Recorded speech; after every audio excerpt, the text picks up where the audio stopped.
Welcome back, everyone. It is Monday, April 14th, and the MLB, our three favorite picks are on the way. As always, it's Austin, joined by Logan. I am back and ready to go.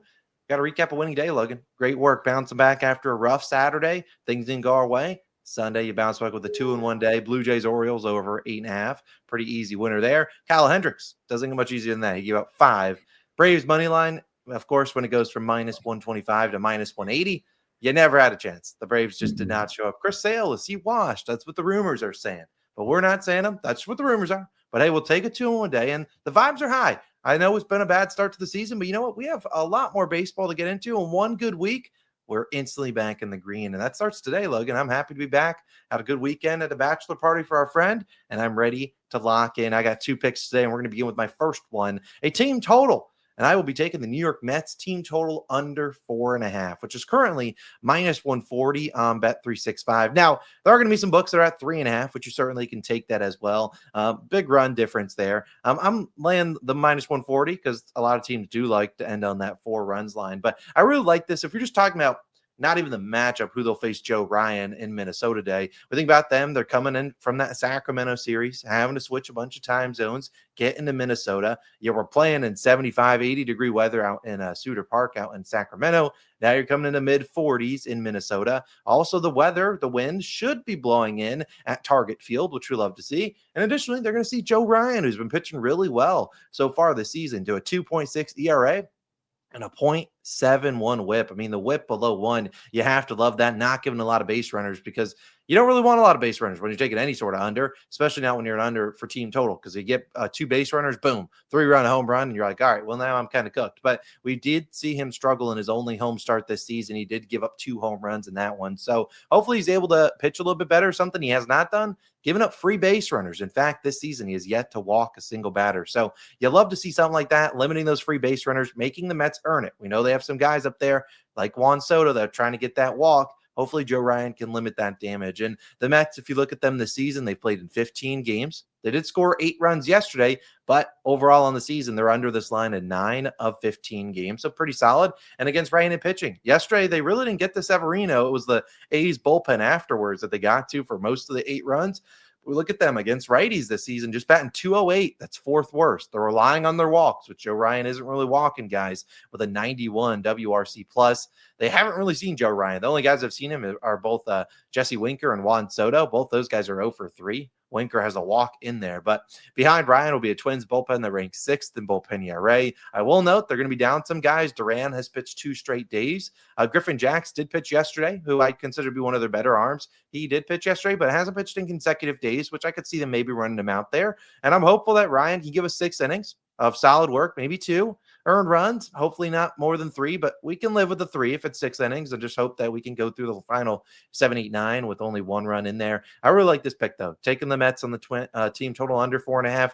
The Twins are favored despite being not great this season, and really at the end of last season, they've been pretty bad. So again, I think this is a good fade spot for the Mets, just coming in off a new time zone, different weather and stuff like that. First game of a series, coming off a big win. Maybe the bats just aren't ready to go in Minnesota in game 1 of this series, and they start to heat up maybe in game 2 and 3. First pick of the day, Mets team total under 4.5. I think that is a winner, and we're now 1-0 on the day. But Logan, I need a winner from you too. Where are you headed?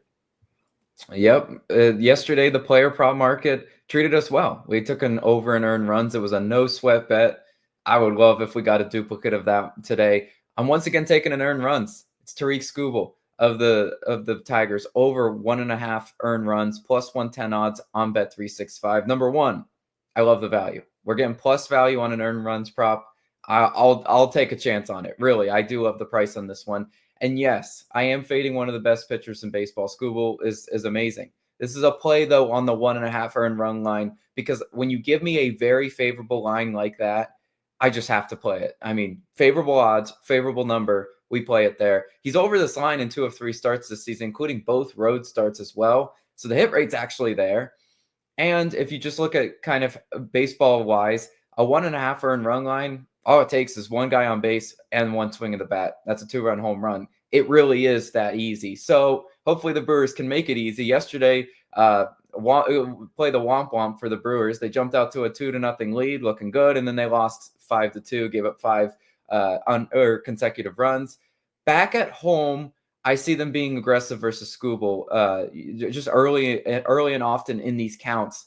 Brewers, not great versus lefties, just middle of the pack, 17th in batting average, 22nd in OPS versus lefties.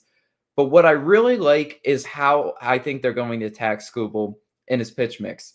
He uses the four-seamer, the changeup, the sinker, and the slider. He's very good at mixing in those pitches.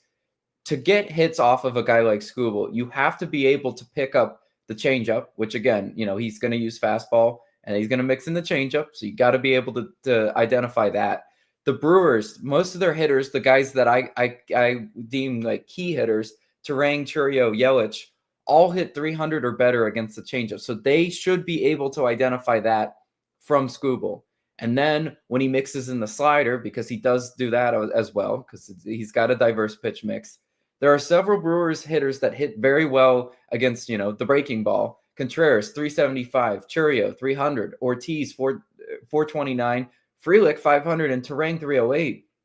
So when he mixes in non-fastball pitches, I think these Brewers are going to be looking for it, and I think they're going to be ready for it.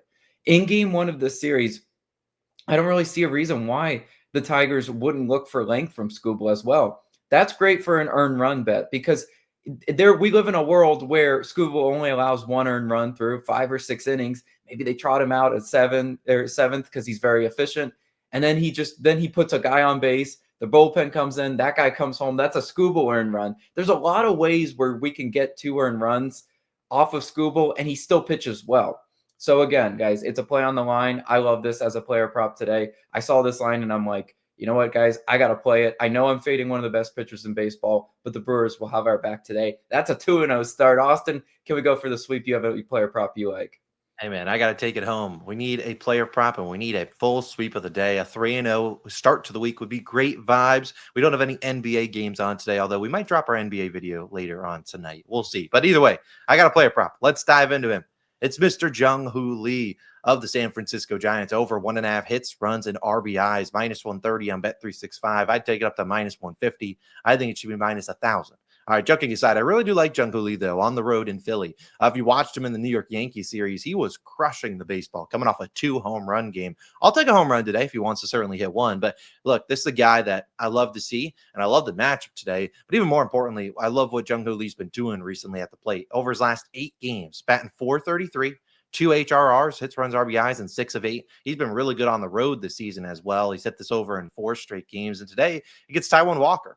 Now, Walker feels like today's Kyle Hendricks. I mean, you look at Kyle Hendricks yesterday. Logan faded him. He had 2 great starts to the season. What do? He gave up a 5-piece. Well, you look at Walker, 2 great starts to the season. He's been in some trouble, but he has a 2.5 earned runs line that's juiced, just like how Kyle Hendricks finished yesterday. His earned runs prop finished around minus 155. That's exactly where Taijuan Walker is. Now, Jung-Hoo Lee, as I said, he is a lefty, so we'll get the lefty and righty matchup, which we like to see here. But additionally, he bats in the 3 spot. So there's a realistic chance that he could come up and a guy in front of him got on base and maybe they got to second. And all we need is a single from Jung-Hoo Lee to take him home. Or heck, he could get a home run or he could get on base via walk or whatever it may be. I love taking the hits, runs, and RBIs for a guy on the road with an over-under in this game set to about 9. Now, another thing I really like about him is, number one, he's been making great contact, 98th percentile in expected batting average. So it's not like he's been super lucky recently. He's been swinging and putting the ball where the defense isn't. He's also 90th percentile in both whiff percentage and K percentage. He doesn't strike out a whole lot. Cut to him striking out his first 2 plate appearances and me throwing something and punching something in the wall behind me. But again, we look at the Giants. Their bats have been pretty hot, scored 4 runs or more in 4 straight games. So when they're putting up runs, base runners, we get a guy like Jung-Hoo Lee who bats third on the road. We're guaranteed 9 innings. He could get up maybe 5 times, which would be awesome. And additionally, what I really like is the pitch mix he's going to see, and it's not going to be a slider. Taijuan Walker does not throw a slider, which has been Jung-Hoo Lee's worst pitch. It's not like he's terrible against him, but he should be in a good spot with pitches. He's great at hitting, should be able to make contact, draw a walk, get hit home. I just think there's way too many outs for a guy like Jung-Hoo Lee who's been swinging the hot bat. We're just going to ride with some hot hitters, and I think he's one of them. And I think with the game total set to 9, we'll get some chances. Now, if Jung-Hoo Lee can't come through, hey, we'll live with it. But he should get 4 or 5 chances, and he should get some guys on base when he's up there. So I like his bases. But for a guy like this who's really good at putting the ball in play, if he gets a guy on third and it's like, hey, we need a sack fly or something like that, I like that RBI potential. Or I do like him to just be out there and get a hit and probably drive someone in or get a hit and get around the bases and score. So I really like Jung-Hoo Lee, his over 1.5 hits, runs, and RBI. So to recap the 3 plays before I go back to Logan for any leans or other things you looked at, Mets team total under 4.5. Tariq Skubal over 1.5 earned runs, and Jung-Hoo Lee over 1.5 hits, runs, and RBIs. That is hopefully a 3-0 sweep. But Logan, was there any other things that you looked at on this slate? We have a decently sized slate. Anything else that stuck out to you? Yeah, I mentioned to you off camera. I was looking at the Pirates on the -1.5 run line. It was a pick that I flirted with, and I was like, ugh. So I want to wake up on a Monday morning, trust the Pittsburgh Pirates to give Paul Skeens run support. It's a dicey one there. So I didn't actually end up playing it, of course. Something I looked at though, just because I think when you look at that Nationals bullpen, they are very, very bad. It's going to be a bullpen game for them. That Lord guy probably won't go that deep. So they're going to be using a bullpen guy against one of the best pitchers in baseball. So if they can give him run support, they should be able to cover that run line. Don't know if they do. I was also in the same vein of your Taijuan Walker fade. I was looking at Giants' first 5 run line plus a half, a little bit juicy. But again, I think we see eye to eye on that as far as Taijuan Walker kind of regressing before our eyes. Hopefully, Jung-Hoo Lee is the guy to do it. So Hey, we need that. We need that. Worst case scenario, he regresses, and Jung-Hoo Lee is just one of the guys that gets a little bit unlucky. A couple picks I looked at. If I were to bet a Nerfy, which Nerfy Nation needs to make a return, I looked at the Valdez versus the Sonny Gray Nerfy. That one feels pretty good, but also feels like the one that if you look at the slate, everyone's going to be on that one. And I don't want to be there. I don't want to be involved in the one everyone's on, but that's not a bad look. I'm going to look at Padres first 5. We'll see if Dylan Cease, newly shaved, if he's maybe locked in. Coming off a bad start. Jamison Tyon's been pretty bad too. I just don't love the Padres lineup without Jackson Merrill in there. I feel like Merrill's always the guy that comes up with guys on base and you need to hit. He gets them. Guys replacing him, I don't really trust. And then the last one, Antonio Sensatella is over in hits allowed.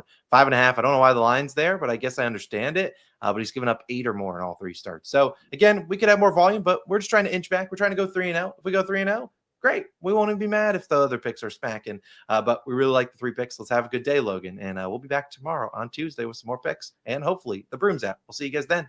Peace.